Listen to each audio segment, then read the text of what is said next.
Q&A, karena setiap pertanyaan selalu ada jawaban. Dipandu oleh Yohana Margareta. Dan panelis kita hari ini, Virgie Becker, Pangi Caniago, Shirley Anavita,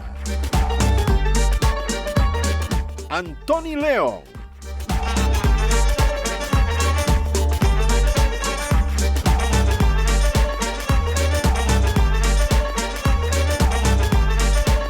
saya agak sedih dan kecewa gitu loh, karena melihat kalau baca Twitter tuh udah nggak deg-degan gitu loh kalau baca. Kayaknya dulu tuh saya terus deh yang ngomong, apa aja ngomong kayak begitu. Kok badan Bang Fadli hari ini kurus atau karena tidak bisa berekspresi lagi kurusnya gitu? Atau kurus bukan karena itu? Positioning Bang Fahri sekarang itu karena dia tidak lagi di DPR, tapi Bang Fadli kan ada di DPR. Tapi kenapa cenderung diam? Ini menjadi diskursus juga. Hampir semua maunya pemerintah itu teramini. Karena DPR itu hari ini hampir tidak ada di sirte antara ada dan tiada. Usulan cawapres Prabowo kira-kira siapa Bang Fadli? Dan kalau tidak mau sebut nama, kriterianya seperti apa? Gitu. Nah, Bang Fadli to the point aja nih. Menurut Bang Fadli itu sebenarnya ada nggak sih kebijakan yang perlu dikritisi dari pemerintah sekarang yang mungkin tidak pro rakyat? Kalau bahasa pantunnya gini, sungguh aku tidak apa-apa, asalkan kamu tetap bahagia. Bang Fahri sudah bikin Partai Gelora, yakin nih Bang Fadli tetap setia di Gerindra. Oh. Memang hari ini memainkan peran bukan seperti Bang Fadli dulu, itu intinya. Iya, ada rasa kehilangan juga biasanya. Maksud saya itu. Saya nuansa kebatinan Bang Fadli ini saya tangkap. Ini nyari musuh ya. Oke, baik, jangan. Terima kasih. Untukmu, Bung Tomo, bergema di angkasa, bergetar bumi pertiwi, bergelora di dalam dada, pekikan kemerdekaan membahana. Waktu itu, 10 November di Surabaya, kau bangkitkan semangat yang hampir pudar, kau bangunkan patriot ke medan bakti. Tetes-tetes darah menyirami bumi, ratap tangis ibu-ibu yang kehilangan putranya. Di atas mayat-mayat bergelimpangan dalam bahana dentuman meriam. Mereka berkata, semua berkata, Allahu Akbar, merdeka atau mati. Sekarang kau telah tiada, Bapak kami. Di tanah suci, kau hembuskan nafas terakhir dalam doa. Tiada salvo, tiada bendera setengah tiang, tiada prosesi jenazah.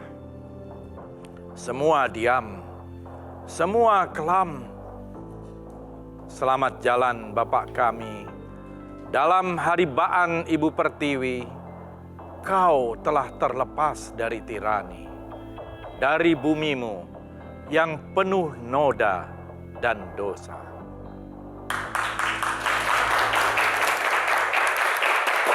Terima kasih, silakan duduk Bang. Terima kasih, Mas. Ya pemirsa, siapa sih yang tak mengenal sosok gaduh di negeri ini, yaitu Fadlizon, yang dulu itu suka bersorak-sorai bahkan demi menyudutkan pemerintah. Sikapnya yang reaktif dalam banyak isu dan juga kejadian, namun kini sering dianggap bahkan ada nih panggilannya macan yang mengeong. Apakah benar demikian?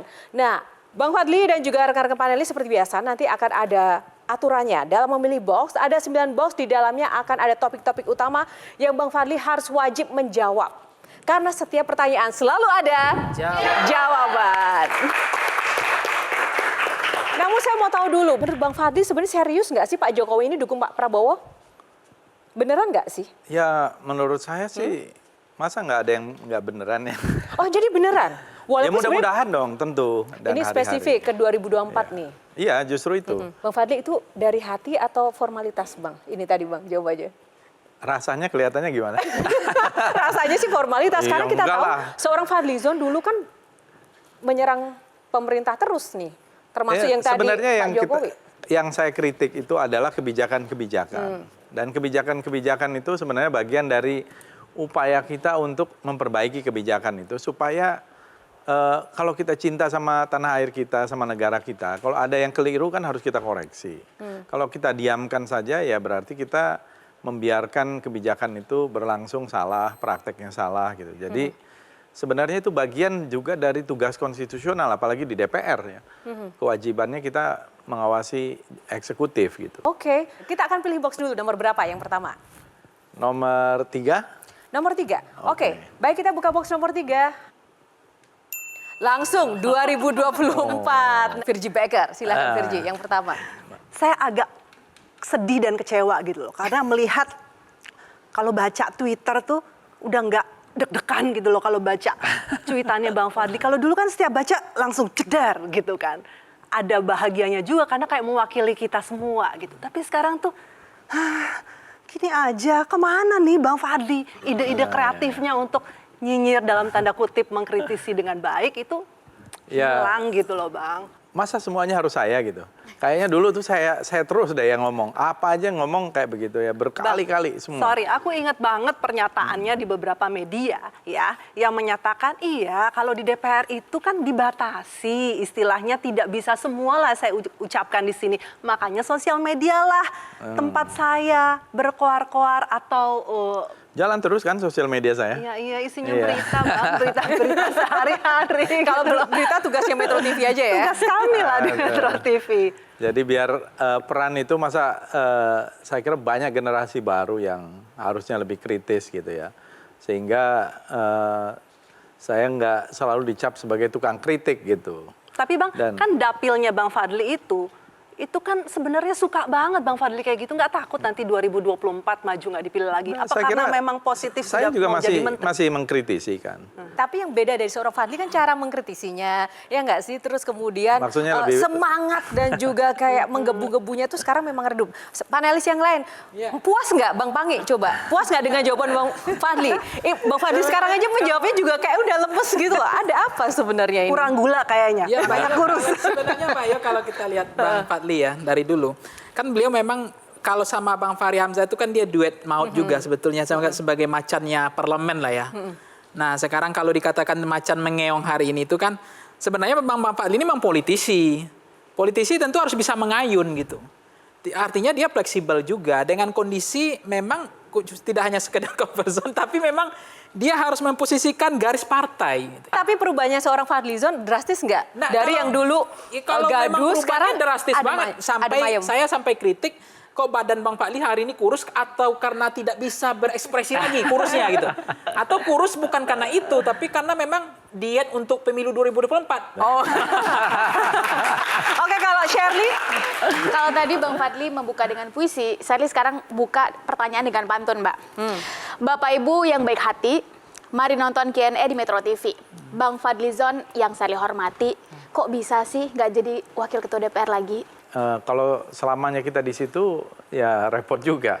Jadi kalau saya sih melihatnya itu sebagai bagian dari sebuah journey aja. Saya masih belum puas nih jujur ya. Coba Bang Antoni dulu, Bang Antoni. Positioning Bang Fahri sekarang itu karena dia tidak lagi di DPR, tapi Bang Fadly kan ada di DPR. Tapi kenapa cenderung diam? Ini menjadi diskursus juga. Kadang ya, memang serba salah. Kalau gaduh heboh juga kita juga kayak geleng-geleng kepala, diem gitu. Gimana Bang Fadly? Aneh juga. Anda menilai diri sendiri ini sebenarnya gimana sih gitu? Ya kalau lihat saya dari 2019, maksudnya setelah masa pemerintahan sampai tahun lalu, saya kira saya juga masih terus mengkritik ya. Karena kan itu belum yakin bahwa didukung presiden. Iya kan, jadi masih abu-abu gitu loh.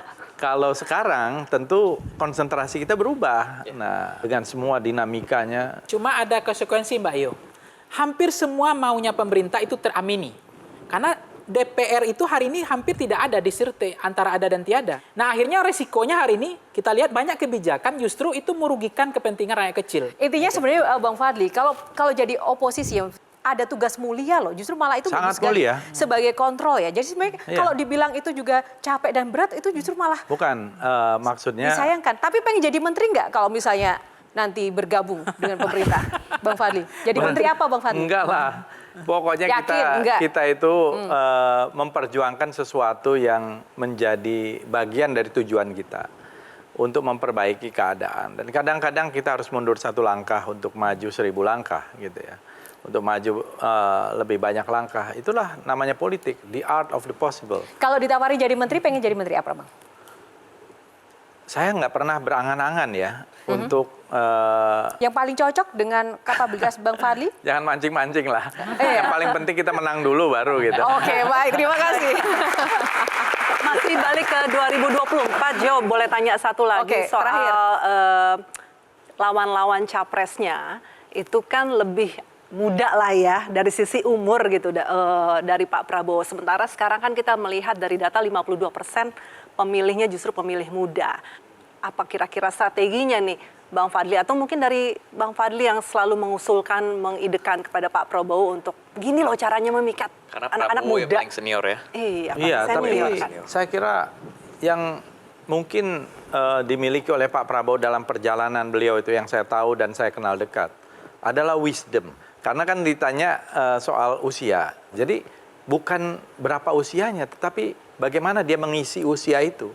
Dan saya kira Indonesia membutuhkan orang yang mempunyai wisdom yang tinggi supaya bangsa kita ini tidak terpecah belah. Baik.